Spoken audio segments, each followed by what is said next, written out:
അതിപ്പോൾ ജനങ്ങൾ വിലയിരുത്തുമല്ലോ അത്തരം കാര്യങ്ങളൊക്കെ.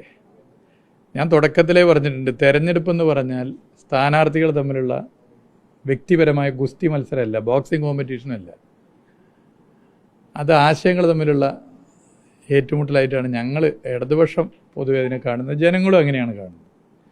ഇപ്പോൾ ജനങ്ങളെല്ലാവരും സ്ഥാനാർത്ഥികളെ വ്യക്തിപരമായി അടുപ്പവും ബന്ധവും വെച്ച് മനസ്സിലാക്കിയിട്ട് വോട്ട് ചെയ്യില്ലല്ലോ. അതിൽ വലിയൊരു ശതമാനം ആശയപരമായി LDF ആണെങ്കിൽ LDF ഉയർത്തുന്ന ആശയം, മുദ്രാവാക്യം അതിനെ പിന്തുണക്കുന്നു. UDF ആണെങ്കിൽ അതിനെ പിന്തുണക്കുന്നു, അല്ലെങ്കിൽ മറ്റാരെങ്കിലും ആണെങ്കിൽ അതിനെ പിന്തുണക്കുന്നു. അങ്ങനെയാണല്ലോ. ഒരു സ്ഥാനാർത്ഥിക്ക് ഒരു ഫ്ലോട്ടിംഗ് വോട്ട് ഉണ്ടാവും, അതാണ് സ്ഥാനാർത്ഥികൾക്ക് ക്യാച്ച് ചെയ്യാൻ പറ്റുന്നത്. അപ്പോൾ തെരഞ്ഞെടുപ്പെന്ന് പറഞ്ഞാൽ സ്ഥാനാർത്ഥികൾ തമ്മിലുള്ള വ്യക്തിപരമായ ഒരു ബോക്സിംഗ് കോമ്പറ്റീഷനായി നമുക്ക് കാണാൻ വേണ്ടി പറ്റില്ല. ജനങ്ങളും വോട്ട് ചെയ്യുന്നത് അങ്ങനെ തന്നെയാണല്ലോ.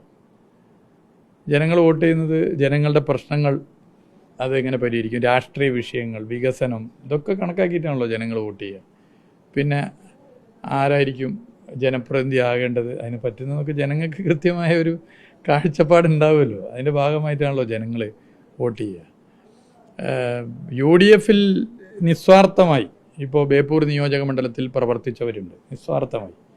ചിലപ്പോൾ LDF സ്ഥാനാർത്ഥിയെ കുറിച്ച് ഒരു നെഗറ്റീവ് ഉണ്ടാവില്ല, പക്ഷേ UDF ഉയർത്തുന്ന ആശയത്തോട് യോജിപ്പുള്ളത് കൊണ്ട് ബേപ്പൂർ മണ്ഡലത്തിൽ UDF സ്ഥാനാർത്ഥി വിജയിക്കാൻ വേണ്ടി നിസ്വാർത്ഥമായി പ്രവർത്തിച്ചവരുണ്ട്.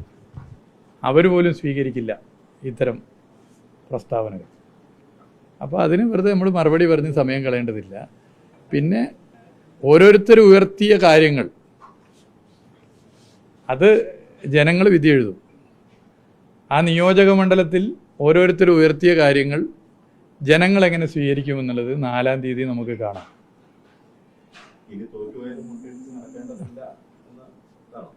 അല്ല, അത്തരം കാര്യങ്ങൾ ഞാൻ പറഞ്ഞില്ല. അല്ല, ഞാൻ കിട്ടുന്ന വോട്ടാണ് പറഞ്ഞത്. ഭൂരിപക്ഷം ഞാൻ തുടക്കത്തിലും പറഞ്ഞിട്ടില്ല. കിട്ടുന്ന വോട്ട് 2021 ആ നിയോജക മണ്ഡലം ഉണ്ടായതിനു ശേഷം സർവകാല റെക്കോർഡ് വോട്ടാണ് LDFന് കിട്ടിയത്. 82,000. അവിടെ ഒരു മുന്നണിക്കും കിട്ടാത്ത വോട്ടാണ്. ആ 82,000 മറികടക്കും. ഞാൻ എൻ്റെ കാര്യമല്ലേ പറയേണ്ടത്. കിട്ടുന്ന വോട്ട് 82,000-നേക്കാൾ കൂടുതൽ വോട്ട് കിട്ടും. മറ്റുള്ള കാര്യമൊക്കെ പിന്നെ വരേണ്ട കാര്യമാണല്ലോ. അതിപ്പോൾ നമുക്ക് പ്രവചിക്കാൻ പറ്റുന്ന കാര്യമല്ല. അത് നിങ്ങൾ ഈ തെരഞ്ഞെടുപ്പിൻ്റെ ഒരു പൊതു കാര്യങ്ങൾ പരിശോധിച്ചാൽ വോട്ട് കൂടുന്നുള്ള വസ്തുതയാണല്ലോ. ഞാൻ 5 കൊല്ലം അവിടുത്തെ MLA ആണല്ലോ. അവിടുത്തെ നാട്ടിലെ ജനങ്ങൾ എന്താ ചിന്തിക്കുന്നത് എനിക്കും അറിയാം, ഞാനെന്താണെന്ന് അവർക്കും അറിയാലോ. നമുക്ക് കൃത്യമായി അവിടെ എന്താണ് സംഭവിക്കാൻ പോകുന്നത് എന്നുള്ളതിനെക്കുറിച്ച് കൃത്യമായ ധാരണയുണ്ട്, കാഴ്ചപ്പാടുണ്ട്. അതിപ്പോൾ ഇപ്പോൾ പറയണ്ട. 4-ാം തീയതി വോട്ട് എണ്ണി കഴിഞ്ഞാൽ നിങ്ങൾക്ക് മനസ്സിലാവും. അതൊന്നും ഞാനിപ്പോൾ അതിലേക്കൊന്നും വെറുതെ ഞാൻ തുടക്കത്തിലും പോയിട്ടില്ല, ഇങ്ങോട്ട് പോകാനും ആഗ്രഹിക്കുന്നില്ല. രാഷ്ട്രീയ പ്രവർത്തനം എന്ന് പറഞ്ഞാൽ ഏതെങ്കിലും വ്യക്തിയോടുള്ള ശത്രുത വെച്ച് പുലർത്തി മുന്നോട്ട് കൊണ്ടുപോകേണ്ട ഒരു കർമ്മമായി എനിക്ക് തോന്നിയിട്ടില്ല. അങ്ങനെ ഇനി ഭാവിയിലോട്ട് അതിനോട്ട് താല്പര്യവുമില്ല. രാഷ്ട്രീയ പ്രവർത്തനം എന്ന് പറഞ്ഞാൽ അത് നമ്മളൊരു ആശയത്തെ മുൻനിർത്തി നടത്തുന്ന പ്രവർത്തനമാണ്, അതിൻ്റെ ഭാഗമായിട്ടാണ്. അപ്പം നമ്മുടെ വാക്കുകൊണ്ടോ നമ്മുടെ പ്രവൃത്തി കൊണ്ടോ ഒരു 4 ആൾ ഞാൻ പ്രതിനിധാനം ചെയ്യുന്ന പ്രസ്ഥാനത്തിലേക്ക് വരുന്നത് ഇല്ലാതാക്കാൻ താല്പര്യപ്പെടാത്ത ഒരാളാണ്. എൻ്റെ വാക്കും എൻ്റെ കർമ്മവും 4 പേർ കൂടുതലായി ഞാൻ പ്രതിനിധാനം ചെയ്യുന്ന എൻ്റെ പ്രസ്ഥാനത്തിലേക്ക് വരണം എന്നാഗ്രഹിച്ച് പ്രവർത്തിക്കുന്നയാളാണ്.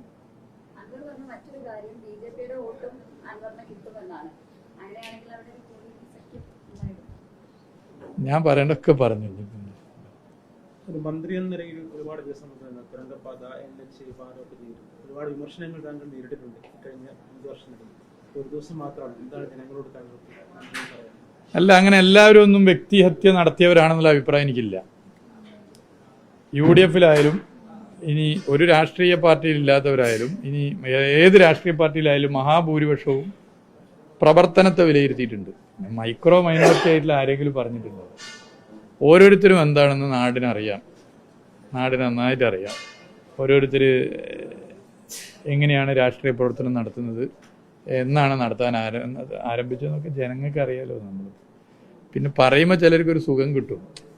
അതിൻ്റെ വായൊരു സുഖം കിട്ടുന്നവർ കിട്ടട്ടെ. നമുക്കിപ്പോൾ ഞാൻ പറഞ്ഞുതരാം, നിങ്ങൾ വ്യക്തിപരമായ അധിക്ഷേപം അത് തീർച്ചയായിട്ടും ഏത് രംഗത്തുള്ളവർ, ഇപ്പോൾ നിങ്ങളായാലും നിങ്ങളെ വ്യക്തിപരമായി അധിക്ഷേപിച്ച ഒരു മാനസിക പ്രയാസമുണ്ട്. പ്രത്യേകിച്ച് ഒറ്റയ്ക്കല്ല, സമൂഹത്തിലാകെട്ട് അലക്കുമ്പോൾ നമുക്ക് മനുഷ്യനാണ് മാനസിക പ്രയാസം ഉണ്ടായേക്കാം. എന്നാൽ ഒരു രാഷ്ട്രീയ പ്രവർത്തകനെ സംബന്ധിച്ചിടത്തോളം, ഒരു CPIM-ന്റെ പ്രവർത്തകനെ സംബന്ധിച്ചിടത്തോളം ഏതൊരു വിമർശനത്തിൻ്റെയും പിന്നിലുള്ള രാഷ്ട്രീയത്തെ തിരിച്ചറിയും. വ്യക്തി അധിക്ഷേപം തുടർച്ചയായി ഇങ്ങനെ ഒരു നിർത്താതെ ഇങ്ങനെ വരുമ്പോഴും അതിൻ്റെ പിന്നിലുള്ള രാഷ്ട്രീയത്തെ മനസ്സിലാക്കാനും വൈകാരികമായി പ്രതികരിക്കാതെ വൈകാരികതയ്ക്ക് മുകളിൽ രാഷ്ട്രീയ ബോധത്തെ നിർത്തി ഇടപെടാനും സാധിക്കുക എന്നുള്ളതാണ് ഏറ്റവും വലുത്. അപ്പോൾ അതുകൊണ്ട് ഞാനതിനെങ്ങനെ എടുക്കുന്നുള്ളൂ, ഇത്തരം വിമർശനങ്ങൾ ഉയർത്തുന്ന മൈനോറിറ്റിയായി വരുന്ന വ്യക്തിഹത്യ നടത്തുന്നവരുടെ പിന്നിൽ ചില താല്പര്യങ്ങൾ ഉണ്ടാകാം. ആ താല്പര്യങ്ങളെ മനസ്സിലാക്കി അതിൻ്റെ രാഷ്ട്രീയ താല്പര്യത്തെ തിരിച്ചറിഞ്ഞ് അതിനു മുകളിൽ വൈകാരികമായി നാം മാറാതെ അതിനു മുകളിൽ രാഷ്ട്രീയ ബോധത്തോടു കൂടി, രാഷ്ട്രീയ ബോധം വൈകാരികതയെ പരാജയപ്പെടുത്തി മുന്നേറാനുള്ള ഇടപെടലാണ് എപ്പോഴും മനസ്സ് നടത്തിയിട്ടുള്ളത്. അത് ഇനിയും തുടരും. ഒക്കെ ജനങ്ങൾ സ്വീകരിച്ചിട്ടുണ്ട്. ബാക്കി നമുക്ക് 4-ാം തീയതി കാണാമല്ലോ.